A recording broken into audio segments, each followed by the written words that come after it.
से लगभग 8 साल पहले यानी 6 जुलाई 2013 को टीएमयू के हॉस्टल में फरीदाबाद की रहने वाली एमबीबीएस की छात्रा नीरज भड़ाना की संदिग्ध हालात में मौत हो गई थी। वर्ष 2013 में मामला सीबीआई के पास गया और साल 2015 में सीबीआई ने सभी आरोपियों को क्लीन चिट देते हुए क्लोजर रिपोर्ट लगा दी थी, जिसके खिलाफ मृत छात्रा नीरज भड़ाना के परिजनों ने याचिका दायर की थी कि दोनों पक्षों को सुनने के बाद सोमवार को अदालत ने सभी आरोपियों के खिलाफ मुकदमा चलाने के आदेश दिए हैं और मामले में अगली सुनवाई 16 मार्च को होनी है।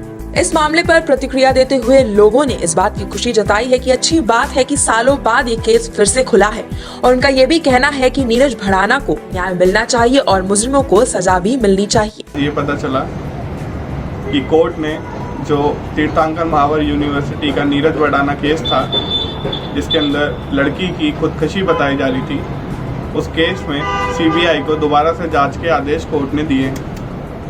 तो मैं यही चाहता हूं कि पीड़ित पक्ष को पूरा न्याय मिले और उनके साथ हम सभी खड़े हैं जब तक ये काम करने वालों को, ऐसा गंदा काम करने वालों को फांसी नहीं हो जाती। मुझे बहुत खुशी है कि टीएमयू का नीरज भड़ाना कांड फिर से रूएपल हो गया है और इसके लिए हमारी पुलिस प्रशासन, जनता, सब लोग बहुत जागरूक हो रहे हैं।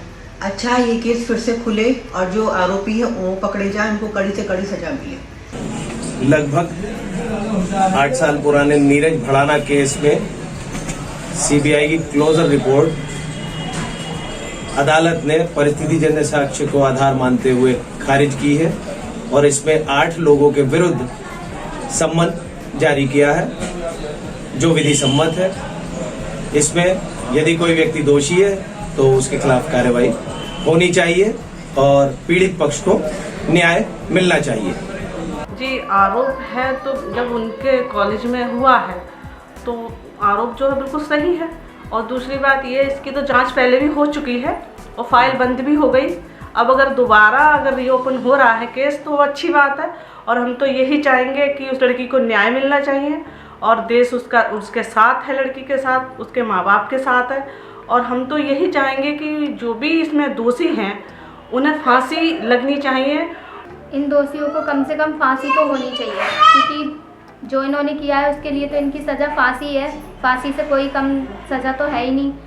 सख्त से सख्त कार्रवाई होनी चाहिए, दोषियों को फांसी लगनी चाहिए। ये तो बहुत हर्ष का विषय है कि सीबीआई ने दोबारा केस रीओपन किया है। ये 2013 की घटना है। हमने देखा था सभी पार्टियों ने आंदोलन किए थे, धरना प्रदर्शन किए थे दोषियों को गिरफ्तार कराने के लिए, कार्रवाई के लिए, लेकिन ये केस उस समय दबा दिया गया था। ये बहुत हर्ष की बात है और हम चाहते हैं कि दोषियों पर सख्त से सख्त कार्रवाई हो, इन्हें फांसी की सज़ा मिलनी चाहिए। आए दिन इस तरीके की घटनाएं इस कॉलेज में होती रहती हैं। हमारी राय है कि देश की बेटी इसमें ख़त्म हुई है, उसकी हत्या की गई है, तो ऐसे दोषियों को कभी छोड़ना नहीं चाहिए, ना ही इन्हें बख्शा जाना चाहिए। इन्हें कड़ी से कड़ी सज़ा मिलनी चाहिए। मेरे हिसाब से तो इन्हें मृत्युदंड ही मिलना चाहिए। गौरतलब है कि तीर्थंकर महावीर यूनिवर्सिटी के अंदर कई छात्राओं का शोषण इन दोनों पिता पुत्र द्वारा किए जाने की चर्चा पूर्व में भी कई बार महानगर की फिजाओं में गूंजती रही है। अब देखना यह होगा कि अगर फिर से इतने सालों बाद ये केस खुला है तो क्या नीरज भड़ाना को इंसाफ मिल पाएगा या नहीं। News desk, INN।